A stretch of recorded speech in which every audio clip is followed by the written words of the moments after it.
Boa noite, igreja amada do Senhor. Vamos começar nosso culto de oração. Eu quero te convidar a lermos a palavra do Senhor junto com a sua família, ou você que por algum motivo está só.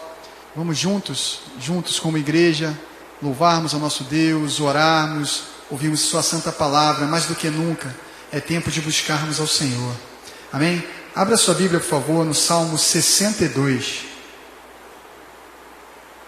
Salmo 62.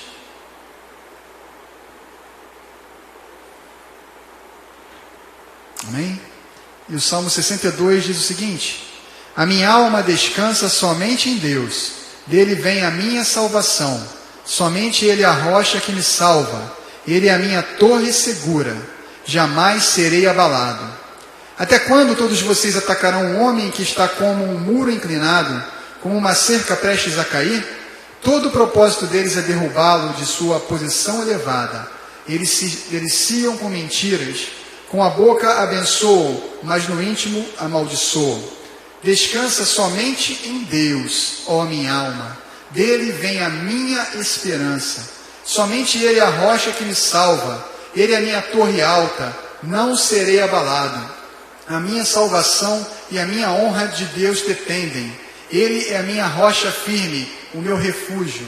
Confie nele em todos os momentos. Ó povo, derrame diante dele o coração, pois ele é o nosso refúgio. Os homens de origem humilde não passam de um sopro. Os de origem importante não passam de mentira. Pesados na balança, juntos não chegam ao peso de um sopro. Não confiem na extorsão, nem ponham a esperança em bens roubados. Se as suas riquezas aumentam, não ponham nelas o coração.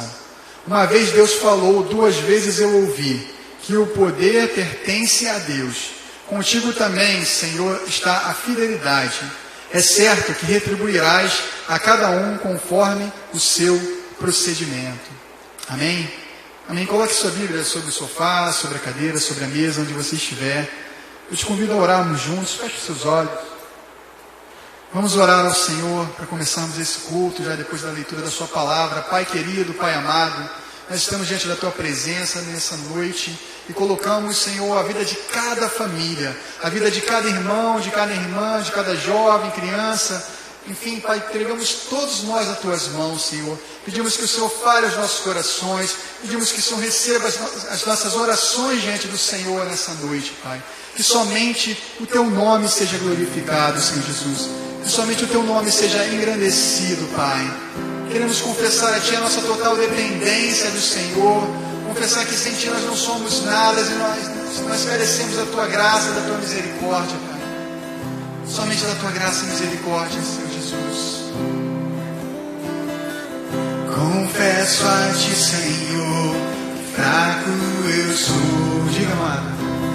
Tão fraco eu sou, mas forte Tu és.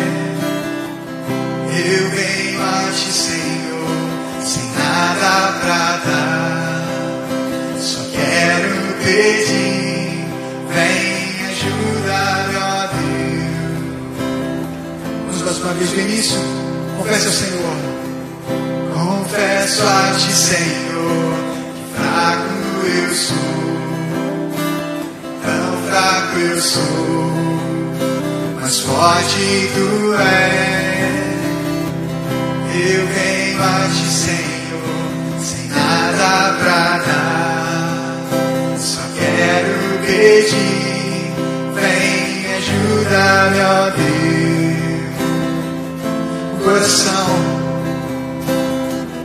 Um coração quebrantado e não rejeita, Senhor.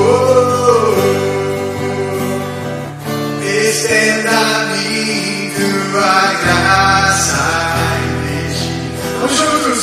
Teu amor fluir, por misericórdia.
Você pode glorificar ao Senhor, amém.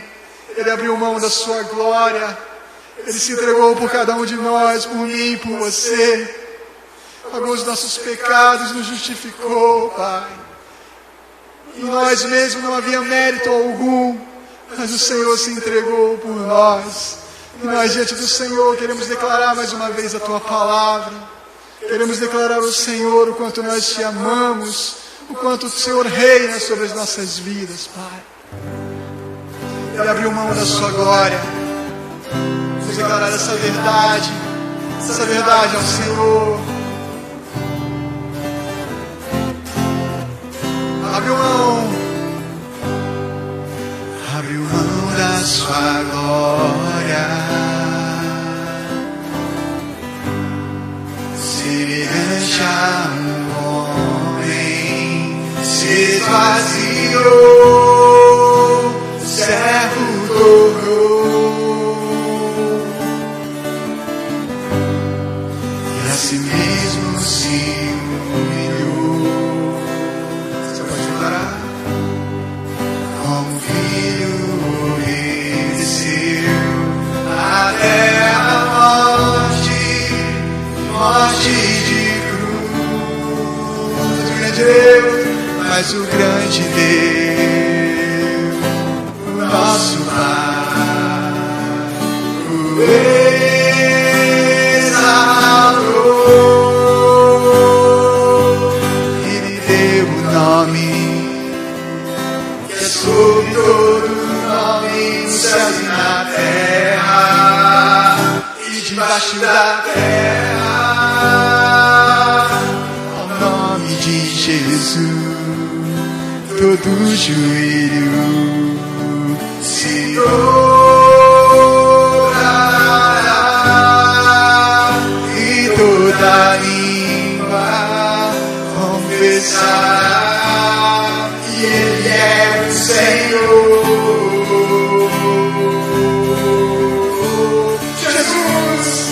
Jesus, nome sobre todo nome, nome sobre todo nome, Jesus, nome sobre todo nome, nome sobre todo nome. Seu nome é maravilhoso, Conselheiro, Deus forte, Pai da eternidade, e Príncipe da paz. Seu nome é maravilhoso, Conselheiro, Deus forte, Pai da eternidade, e Príncipe da paz. A igreja louva no início. Abriu mão da sua glória, Louve, louve, meu amado, minha amada. Se esvaziou, servo tornou, si mesmo se humilhou, e como filho obedeceu até a morte de cruz. Mas o Deus, mas o grande Deus, o nosso Pai, o exaltou, Ele deu um nome que é sobre todo nome nos céus e na terra, e debaixo da terra, o nome de Jesus. Todo joelho se dobrará e toda língua confessará que Ele é o Senhor. Juntos declaramos Jesus. Nome sobre todo nome, nome sobre todo nome, Jesus. Nome sobre todo nome, nome sobre todo nome. Seu nome é maravilhoso, conselheiro, Deus forte, Pai eternidade, príncipe da paz. Seu nome é maravilhoso, conselheiro, Deus forte, Pai eternidade, e príncipe da paz, Jesus.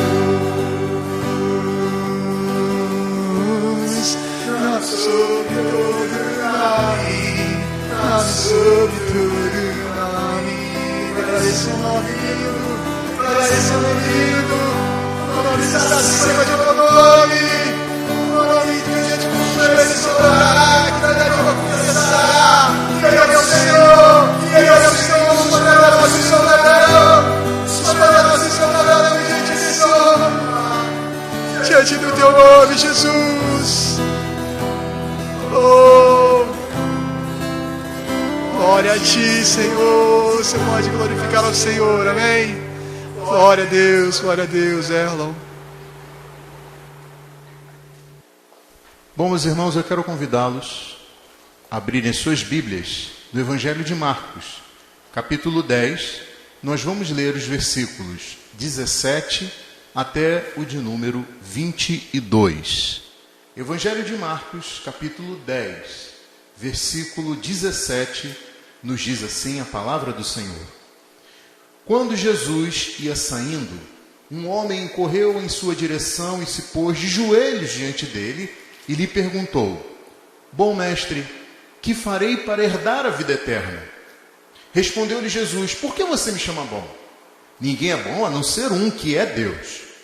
Você conhece os mandamentos: não matarás, não adulterarás, não furtarás, não darás falso testemunho, não enganarás ninguém, honra teu pai e tua mãe. E ele declarou: Mestre, a tudo isso tenho obedecido desde a minha adolescência. Jesus olhou para ele e o amou. Falta-lhe uma coisa, disse ele: vá, venda tudo o que você possui e dê o dinheiro aos pobres, e você terá um tesouro no céu. Depois venha e siga-me. Diante disso ele ficou abatido e afastou-se triste, porque tinha muitas riquezas. Curve sua cabeça, vamos orar. Senhor Deus e Pai, nesta noite nós pedimos que Teu Espírito Santo possa falar conosco. Ó Senhor, som dos nossos corações.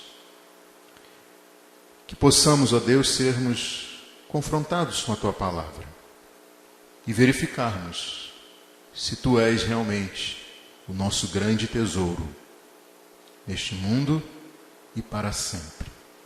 Em nome de Jesus nós oramos. Amém.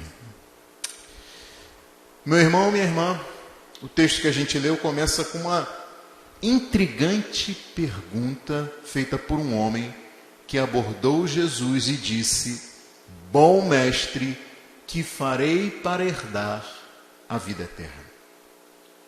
Se eu fosse Jesus, eu diria: olha, que excelente pergunta.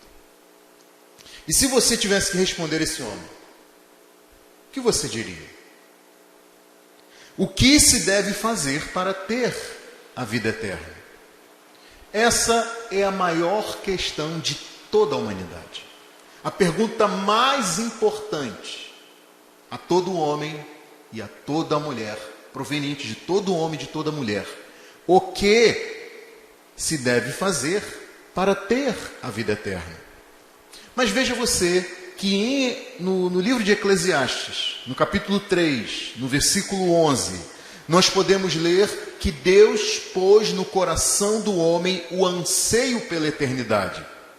Mesmo assim, este não consegue compreender inteiramente o que Deus fez. Deus colocou a eternidade no coração do homem, mas assim mesmo ele não consegue entender completamente os planos e as obras de Deus. Deus colocou no coração do homem o desejo profundo pela eternidade, pôs na mente do homem a ideia da eternidade. Contudo, o ser humano não consegue perceber completamente o que Deus realizou. Deus criou a humanidade com um propósito eterno. E enquanto o ser humano não alcança a correta compreensão deste propósito, não encontra sua plena satisfação nesse mundo por meio de prazeres transitórios, efêmeros, fugazes, temporários, passageiros, momentâneos. Como nós fomos criados para a eternidade, as coisas temporais não podem satisfazer de modo completo e permanente. Elas não podem dar real valor e sentido à nossa vida. Não podem. Mesmo que alguém conquiste muitas coisas, mesmo que alguém experimente aquilo que é o objeto do desejo de tanta gente, ainda assim essa pessoa ficará com uma pergunta em aberto e sem resposta. A maior pergunta que deve ser respondida por todo homem, a todo homem e toda mulher. Jesus disse: que adianta o homem ganhar o mundo inteiro e perder a sua alma? O que adianta alguém ganhar o mundo inteiro, mas perder a vida eterna? E Eclesiastes diz que enquanto o ser humano buscar respostas nos lugares errados, não conseguirá compreender o que Deus fez. Não conseguirá entender completamente os planos de Deus para a sua vida. E veja que há quem busque essas respostas e esse sentido para a vida nas religiões legalistas e meritórias. Há quem busque respostas numa elevada moralidade, nas ciências, nas filosofias de vida. Há quem busque sentido para a sua vida nas conquistas pessoais. E nós temos aqui, no texto que nós lemos, no início dessa mensagem, um grande exemplo de alguém nessa busca. E para perceber isso melhor, a gente precisa enxergar quem era esse homem que correu em direção a Jesus e se ajoelhou diante dele. Veja que o Evangelho de Lucas nos conta esse mesmo episódio, e Lucas nos diz que esse era um homem importante e muito rico. Importante e muito rico. O Evangelho de Mateus também conta essa mesma história e destaca que ele era jovem. Bom, então considerando a sociedade judaica daquela época, nós podemos traçar a descrição desse homem e concluir que ele devia ter aí em volta de 35 anos de idade. Ele era muito rico, zeloso pela sua religião, ele tinha um papel de destaque naquela sociedade, ele poderia ser um líder ou dirigente de uma sinagoga. E era alguém que podia contar com o testemunho de todos em relação ao seu elevado nível moral. Apesar de todas essas qualificações, de tudo isso, nós temos aqui diante de nós um homem desesperado. Vejam que ele corre em direção a Jesus e ele se ajoelha diante de Jesus. Percebam que, primeiro, um homem importante como esse naquela sociedade nunca correria no meio da rua. Era sinal de uma deselegância para um homem dessa importância ficar correndo em público. E percebam também que um homem como esse nunca se ajoelharia diante de outro homem. Então isso já consegue nos mostrar o nível de desespero desse homem, rico e importante. E a pergunta dele deixa isso mais claro ainda. Bom mestre, que farei para herdar a vida eterna? E ao querer saber o que poderia fazer para herdar a vida eterna, esse jovem homem judeu queria saber o que devia fazer para ter a vida eterna. Ele queria saber o que ele precisava fazer para que na ressurreição dos mortos ele pudesse entrar no reino de Deus, conforme anunciado pelos profetas de antigamente. E isso causa estranhamento porque, conforme a religiosidade legalista e meritória judaica, esse jovem homem era o modelo perfeito de alguém que fazia parte do povo de Deus e que certamente gozaria da vida eterna no reino de Deus. E aí vejam como que Jesus responde a ele. Jesus aponta para a bondade de Deus, quando diz no versículo 18: por que você me chama bom? Ninguém é bom a não ser um, que é Deus. Ninguém é bom a não ser um, que é Deus. Mas perceba comigo que Jesus não está dizendo que ele mesmo, Jesus, não era bom, nem que ele, Jesus, não era Deus. O que Jesus está dizendo aqui é o que a gente pode ver no texto descrito lá em Mateus capítulo 19, 17. Por que você me pergunta sobre o que é bom? Há somente um que é bom. Por que você está me perguntando sobre o que é bom? Há somente um que é bom.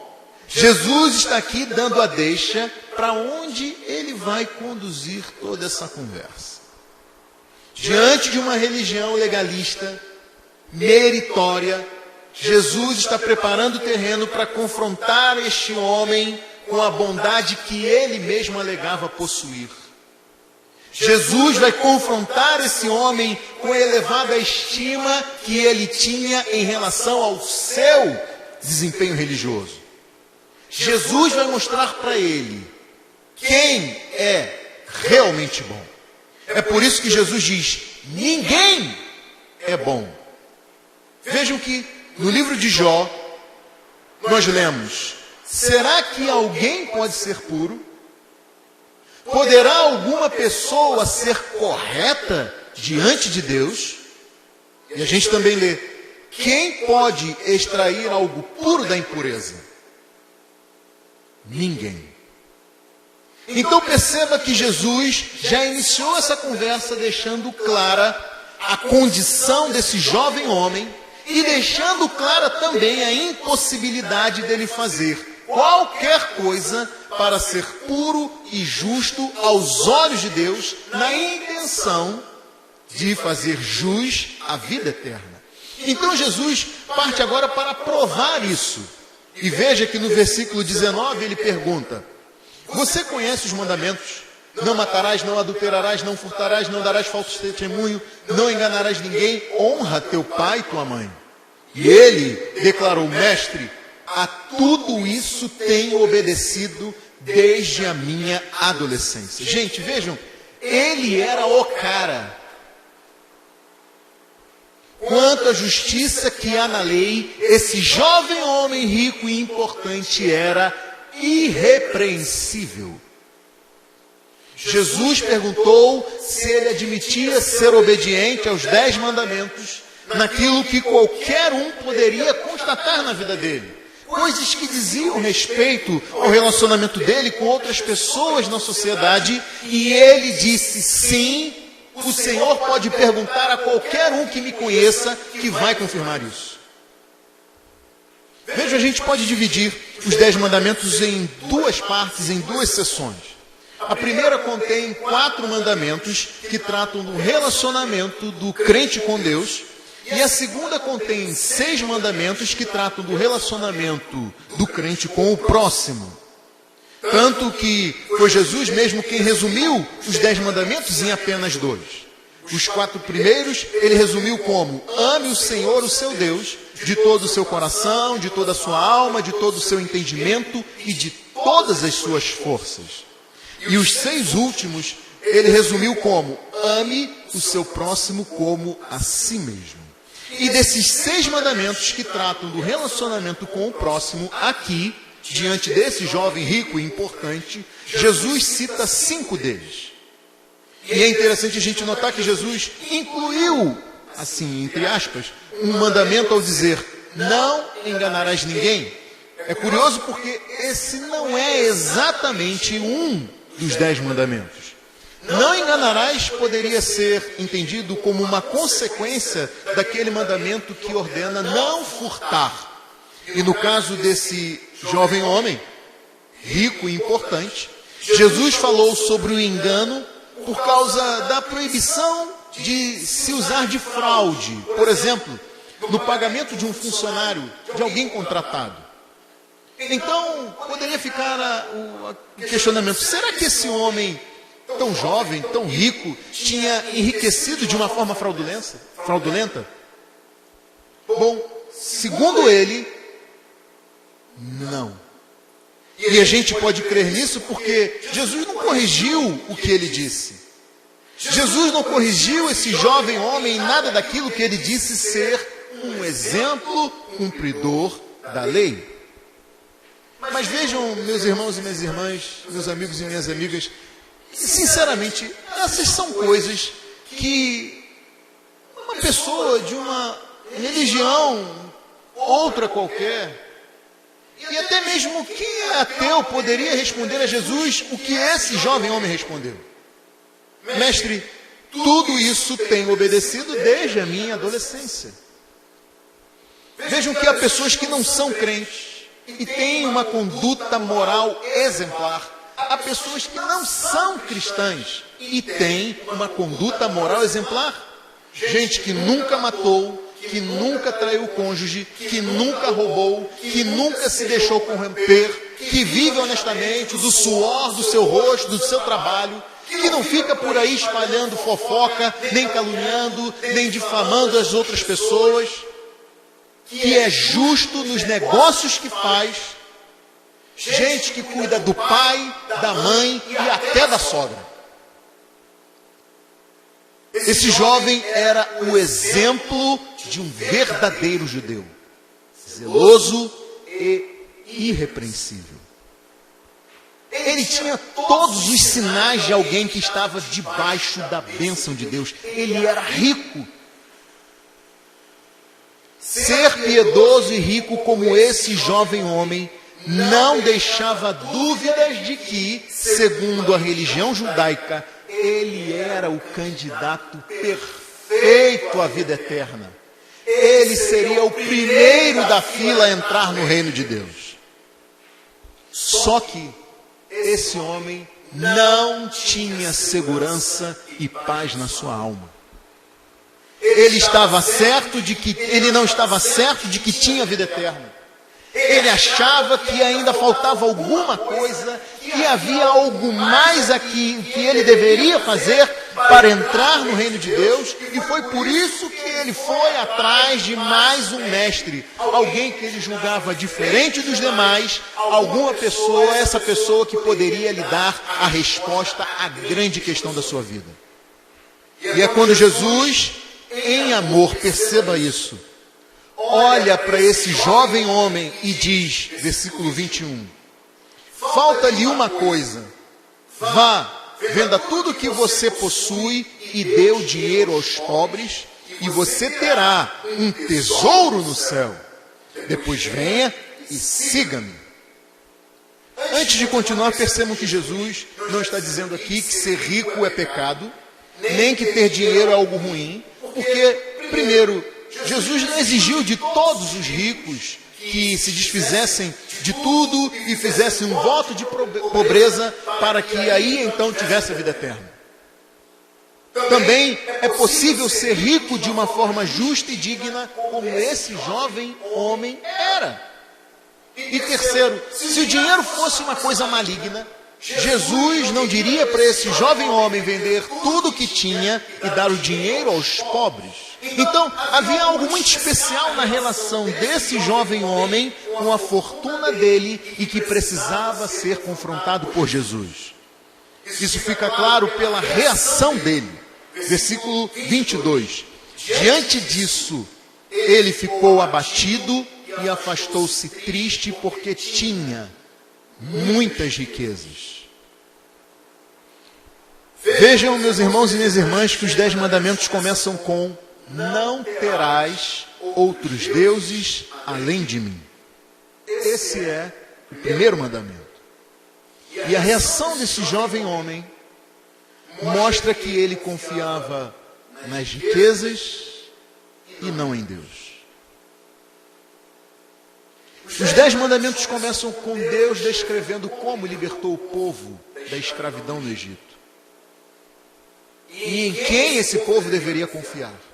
Mas esse jovem homem confiava nas riquezas e não no Deus de Israel. A reação dele mostra que ele não amava a Deus de todo o coração, alma, entendimento e forças. E vejam que Jesus advertiu: ninguém pode servir a 2 senhores, pois odiará um e amará o outro, ou se dedicará a um e desprezará o outro. Vocês não podem servir a Deus e ao dinheiro. E eu pergunto, a quem esse jovem homem rico mais amava? A quem ele se dedicava mais? Ainda que se dizendo cumpridor dos mandamentos de Deus. A quem esse jovem homem realmente servia? A Deus ou ao dinheiro? Vejam que não era ele que tinha o dinheiro. Era o dinheiro que o tinha, que o dominava, que controlava a vida dele. E a atitude dele deixa isso muito claro. Versículo 22, ele ficou abatido e afastou-se triste, porque tinha muitas riquezas. Esse jovem homem é um infeliz exemplo de alguém que se afastou pior do que como se achegou a Jesus. Ele se afastou de Jesus abatido e triste. Essas palavras descrevem alguém que olha para um céu coberto de nuvens em um dia sombrio. Esse homem se afastou de Jesus tomado por uma angústia em sua alma e uma profunda tristeza, com o semblante abatido, afligido e contrariado. Agora pensem, por que isso? A palavra que descreve a tristeza desse homem é a mesma utilizada para descrever a tristeza de Jesus lá no jardim do Getsêmani, enquanto nosso Senhor orava antes da sua crucificação. Dali, algumas horas, Jesus assumiria a culpa pelos pecados daqueles por quem ele iria morrer. Jesus iria suportar o peso da justiça de Deus sobre esses pecados. Jesus beberia do cálice da ira de Deus. Jesus seria afastado do amor de Deus Pai.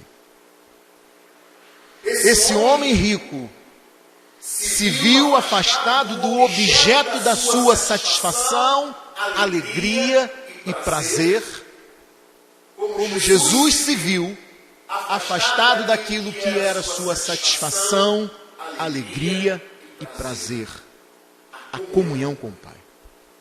Então não é exagero nenhum a gente dizer que as riquezas eram, para esse jovem homem, o que Deus Pai era para Jesus. E vejam que certa vez Jesus disse: onde estiver o seu tesouro, aí também estará o seu coração. No caso desse jovem rico e importante, o coração dele estava no seu status socioeconômico, nas suas riquezas, nas suas posses. Foi por isso que Jesus disse o que disse para ele. Percebam que tudo que domina as suas ideias, os seus pensamentos, os seus projetos, tempo, dedicação, investimento, esforço, a sua disposição, é, em última instância, aquilo que realmente importa para você, é o seu tesouro, é onde está o seu coração. E a Bíblia chama isso de ídolo. E esse ídolo pode ser uma coisa, pode ser uma pessoa, pode ser um ideal, pode ser uma causa, pode ser você mesmo. Você mesmo. E no fundo, esse ídolo é a sua versão de Deus. É aquilo que lhe garante segurança e felicidade. É aquilo que se constitui a âncora da sua confiança, a fonte da realização da sua vida. É a sua versão da boa vida, que se depender de você mesmo, você desfrutará disso para todos, sempre, eternamente. É aquilo que dá sentido e propósito à sua vida. Mas lembre-se do que eu disse que está escrito em Eclesiastes 3:11. Na nossa mente e coração há o senso da eternidade e um desejo profundo que não descansa enquanto não alcança aquilo para o qual foi designado. Um desejo em alcançar algo que não vai ser realizado com coisas passageiras, transitórias e finitas desse mundo. Vejam que esse jovem homem tinha de se desfazer da sua riqueza monetária. Ele precisava disso. Eu pergunto, e você? Qual é o tesouro nessa terra onde está o seu coração? Qual é a riqueza da qual você deve se desfazer para ter aí sim um tesouro no céu? Um tesouro eterno que não pode ser corroído pelo tempo, que não pode ser roubado e tirado de você. O que é isso? Para alguns, a riqueza da vida não é nem o dinheiro. Até porque essa pessoa nunca teve lá muito dinheiro.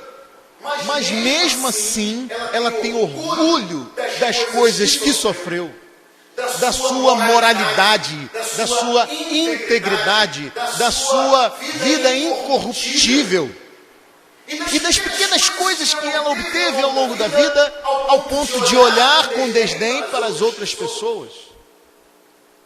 Para outros, a riqueza da sua vida é o conhecimento que adquiriu, os títulos que obteve ao longo da vida.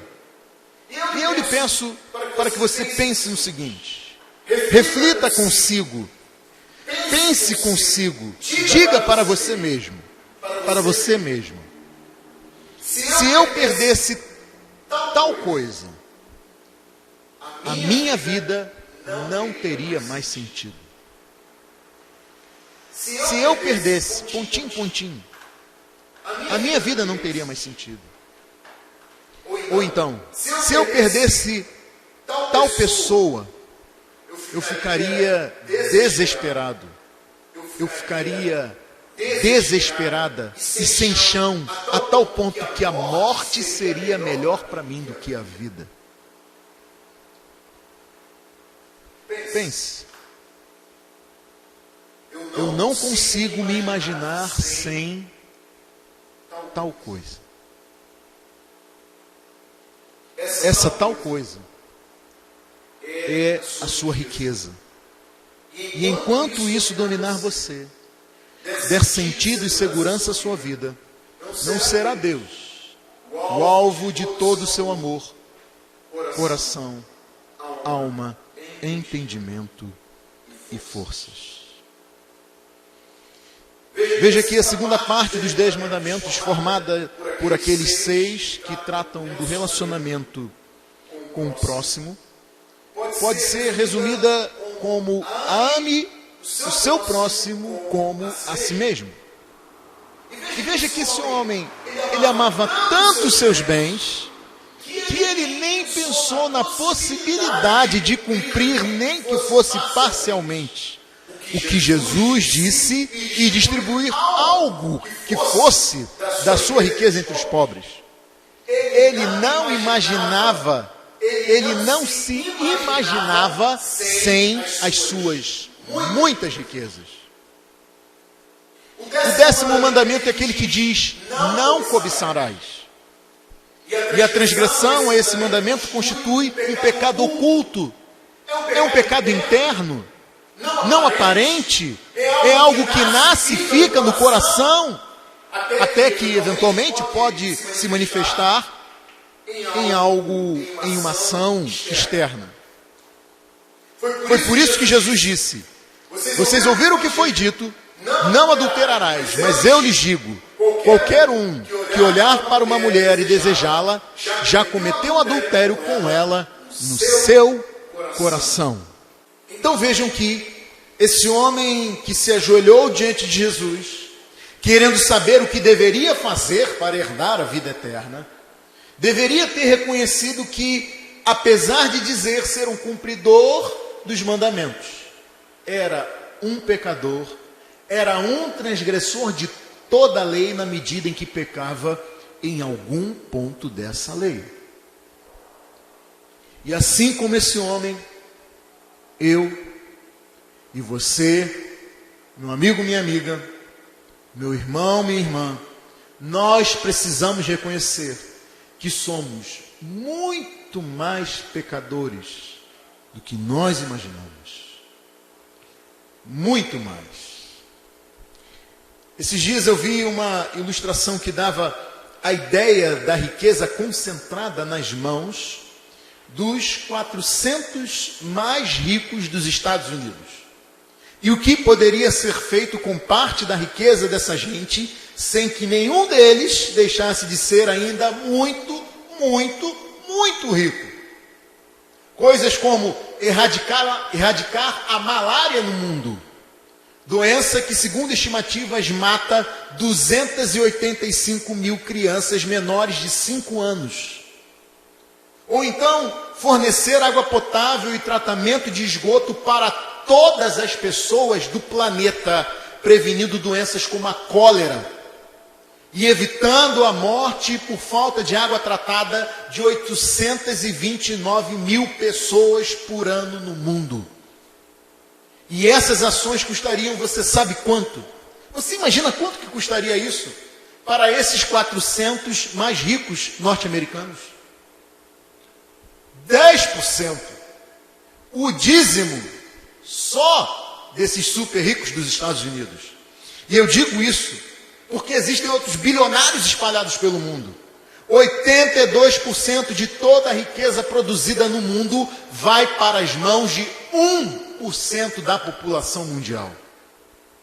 E isso serve para a gente ter a dimensão daquilo que Jesus diz em seguida sobre o quanto é difícil para aqueles que confiam nas riquezas herdarem a vida eterna. Leia comigo os versículos 23 a 25. Jesus olhou ao redor e disse aos seus discípulos: como é difícil aos ricos entrar no reino de Deus. Os discípulos ficaram admirados com essas palavras, mas Jesus repetiu: filhos, como é difícil entrar no reino de Deus. É mais fácil passar um camelo pelo fundo de uma agulha do que um rico entrar no reino de Deus. O que Jesus está dizendo aqui é: como é difícil para quem confia nas riquezas entrar no reino de Deus. Como é difícil para quem confia nas riquezas entrar no reino de Deus. E eu faço um breve esclarecimento aqui, porque talvez você já tenha ouvido a história de que havia um portão muito baixo, estreito, uma passagem chamada buraco de agulha, que para um camelo passar por ela tinha que ser descarregado e o animal tinha que se abaixar e rastejar para passar por esse portão chamado buraco de agulha. Bom, o portão que supostamente tem esse nome não existia nos tempos de Jesus. Jesus não está falando aqui de algo que é só difícil, não. Ele está falando de algo que é impossível mesmo. Impossível. E para isso ele se vale da imagem do maior animal conhecido e do menor espaço conhecido por aqueles a quem ele falava. Ele estava dizendo algo como o dito popular que fala de galinha criar dente ou nascer chifre em cabeça de cavalo. Como nós historicamente dizemos aqui no nosso país. Os discípulos entenderam bem o que Jesus quis dizer. Que não era algo só difícil, mas impossível. Veja comigo aí o versículo 26. Os discípulos ficaram perplexos e perguntavam uns aos outros: nesse caso, quem pode ser salvo? Essa perplexidade dos discípulos se deu porque se esse jovem homem rico e importante não era salvo, então quem poderia ser salvo? O que Jesus disse foi chocante demais.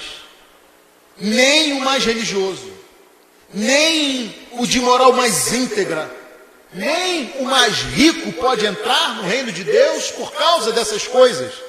E nem mesmo quem combina em si mesmo todas essas virtudes, como esse jovem homem rico e importante.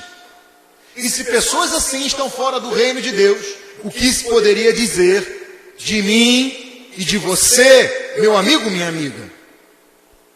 Mas vejam a conclusão de Jesus sobre isso, versículo 27.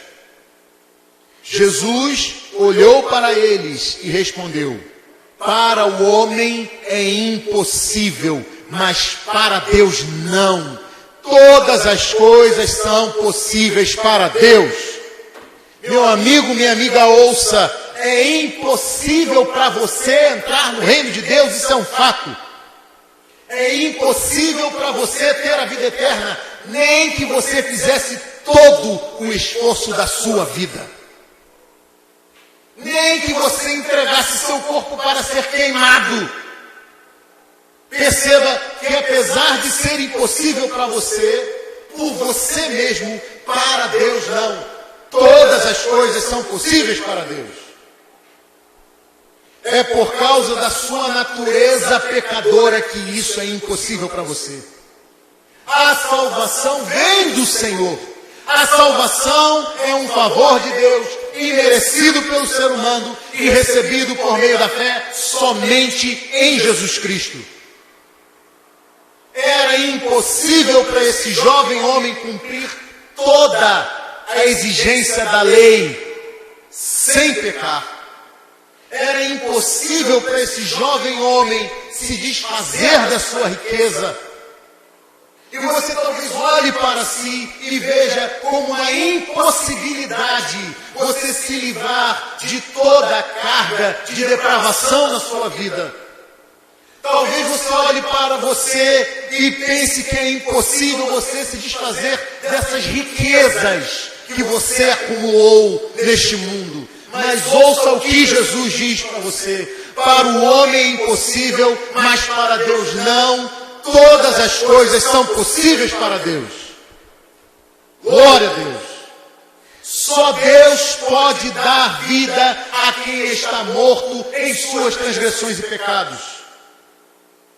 E eu peço a Ele que pelo seu Espírito, por meio dessa pregação, que essa mensagem chegue a ouvidos que precisam receber a vida, que só pode ser encontrada em Jesus. Ele mesmo disse: eu sou a ressurreição e a vida. Quem crê em mim, ainda que morra, viverá. E todo aquele que vive e crê em mim, jamais morrerá.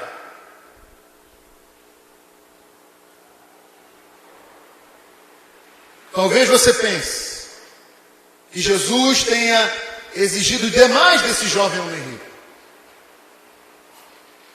Mas saiba que Jesus nunca exigiu aquilo que ele mesmo não tivesse a disposição de fazer, ou que ele mesmo não fosse um exemplo.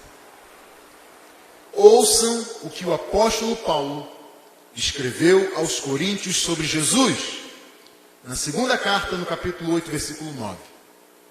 Vocês conhecem a graça de nosso Senhor Jesus Cristo, que sendo rico, se fez pobre por amor de vocês, para que por meio de sua pobreza, vocês se tornassem ricos. Ele também escreveu aos Filipenses, no capítulo 2, versículos 5 a 8. Seja a atitude de vocês a mesma de Cristo Jesus, que embora sendo Deus, não considerou ser igual a Deus algo a que devia apegar-se, mas esvaziou-se a si mesmo, vindo a ser servo, tornando-se semelhante aos homens. E sendo encontrado na forma humana, humilhou-se a si mesmo e foi obediente até a morte, e morte de cruz. Vejam que, na época em que se encontrou com esse jovem homem rico, Jesus tinha mais ou menos 31 anos de idade. Ele era tão jovem quanto esse jovem homem rico e importante. Então, ao dizer que esse jovem homem tinha de vender tudo o que possuía e dar o dinheiro aos pobres, Jesus não estava falando de algo que ele não conhecia ou que ele nunca tinha experimentado. Jesus deixou para trás a sua glória celestial para se tornar um ser humano. Ele não se apegou ao fato de ser Deus, mas se rebaixou a tal ponto de morrer da forma mais humilhante daqueles tempos. Crucificado, preso em uma cruz. Ele era o Rei dos Reis, mas na sua cabeça foi colocada uma coroa de espinhos. Jesus fez isso por sua graça, a fim de favorecer homens e mulheres indignos desse tão grande ato de amor. Por sua graça, o Senhor Jesus, sendo rico, se fez pobre, humilhou-se a si mesmo até a morte e morte de cruz, a fim de que, por meio da sua pobreza, todos que se arrependem e nele creem sejam ricos. E que riqueza é essa? Veja comigo aí os versículos 28 a 31. Então Pedro começou a dizer-lhe: nós deixamos tudo para seguir-te. Respondeu Jesus: digo-lhes a verdade, ninguém que tenha deixado casa, irmãos, irmãs, mãe, pai, filhos ou campos por causa de mim, do Evangelho, deixará de receber 100 vezes mais já no presente, casas, irmãos, irmãs, mães, filhos e campos, e com eles perseguição. E na era futura, a vida eterna.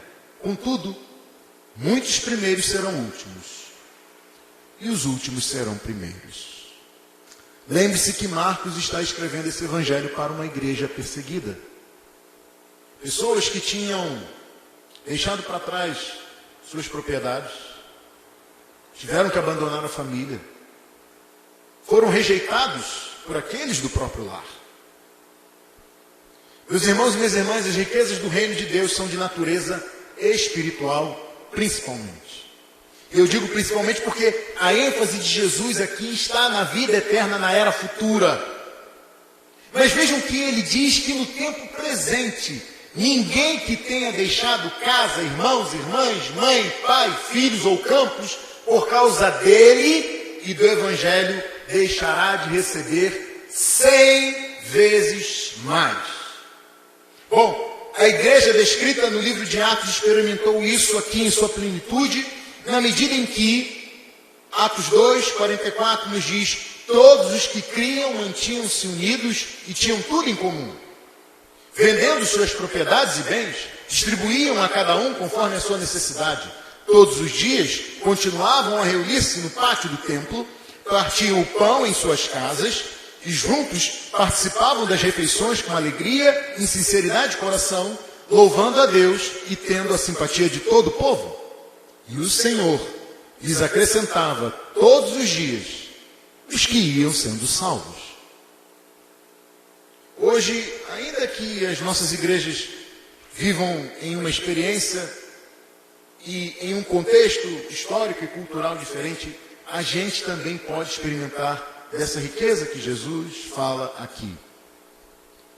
Eu sou filho único, então eu não tenho irmãos e irmãs de sangue, mas eu posso louvar a Deus por aqueles irmãos e irmãs que eu tive a oportunidade de conviver ao longo da vida.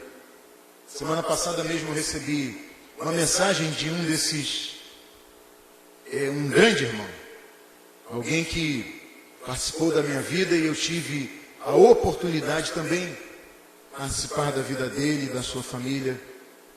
Minha mãe faleceu há alguns anos, mas eu louvo a Deus pelo cuidado, pelo carinho e pelo amor que algumas mães em Cristo têm dispensado a mim desde então. Eu agradeço a Deus por poder abençoar e ser abençoado financeiramente por irmãos em Cristo. Pelo tempo que eu passei na casa e na companhia de irmãos e irmãs em Cristo e nesse tempo que a gente precisa estar distante uns dos outros, essa gratidão ela vem mais à tona, como nunca antes, e bate aquela saudade de irmãos, de irmãs, pais, filhos, que Deus nos deu ao longo do tempo. Sim, Jesus disse também, nós receberíamos essas bênçãos com perseguição.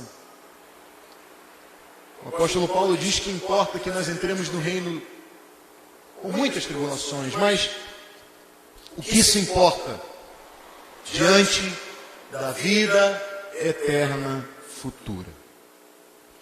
Pedro disse a Jesus, nós deixamos tudo para seguir-te. Parece que ele está se comparando aqui ao homem rico que virou as costas e foi embora.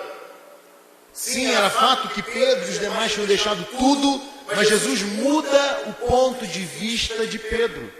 Enquanto Pedro talvez fizesse um tapinha nas costas por ter deixado tudo, Jesus mostra o que ele ganhou com isso.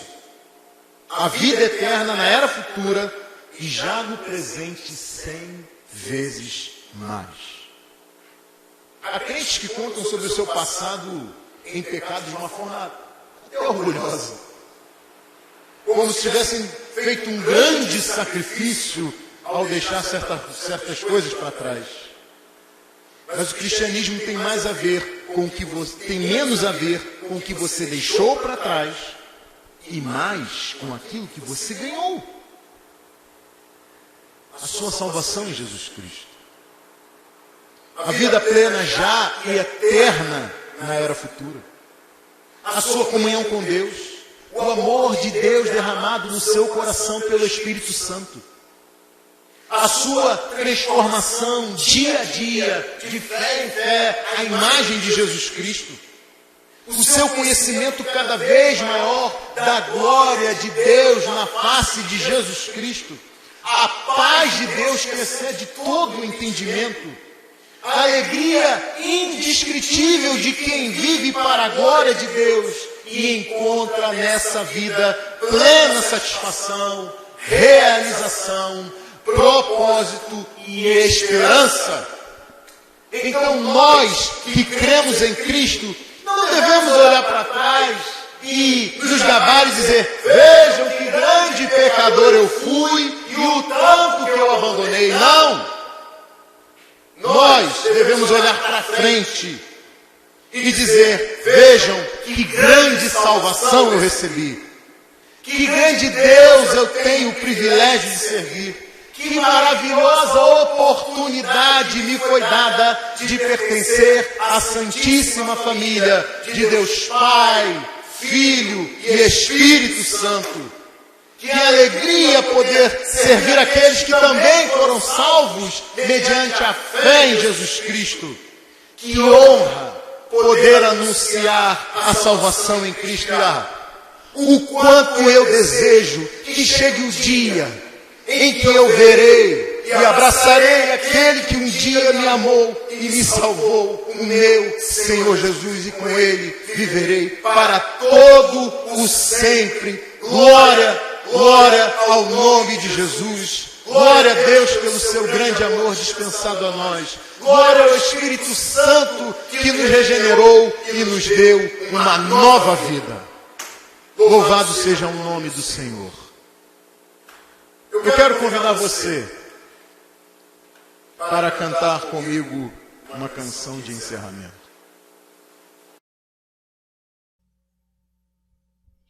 Eu sou grato por tudo que tenho,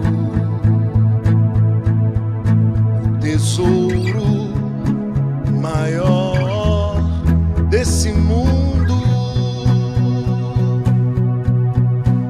me foi dado como herança eterna,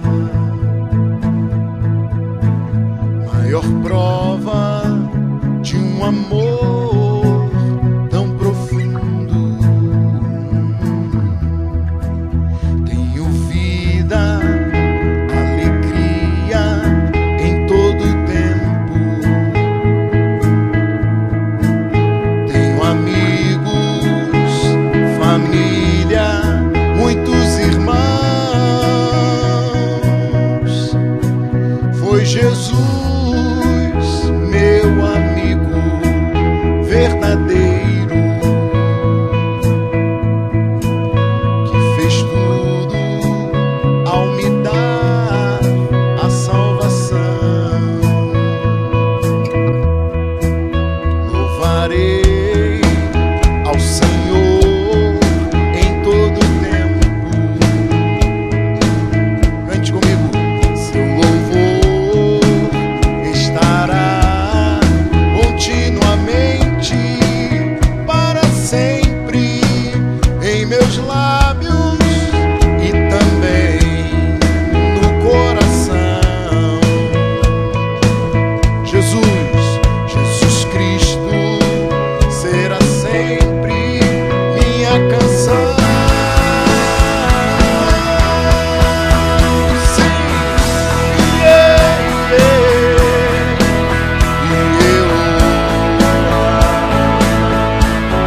glória a Deus.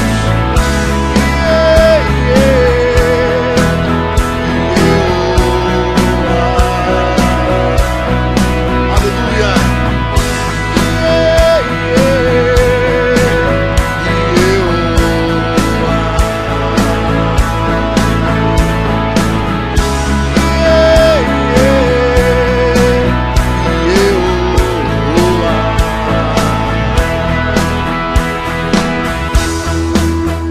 Por tudo que tenho, o tesouro maior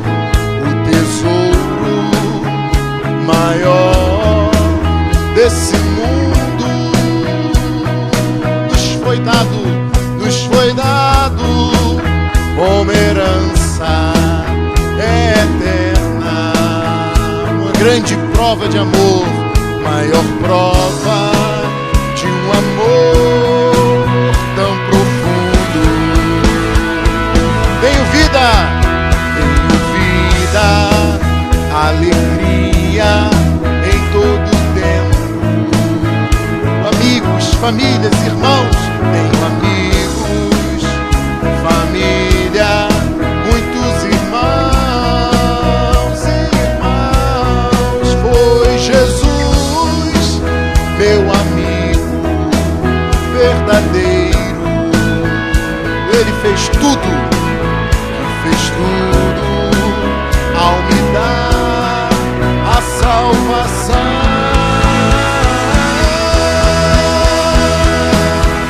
E eu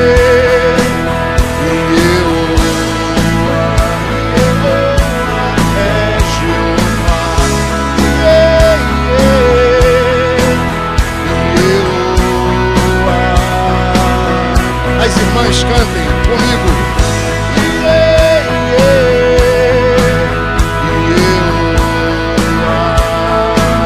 Glória a Deus, aleluia.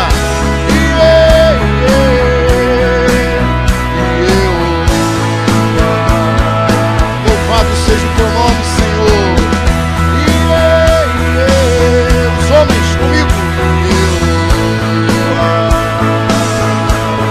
Aleluia.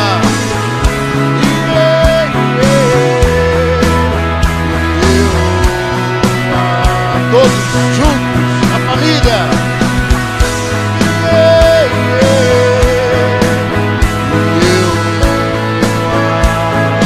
Louvado seja o teu nome, Jesus.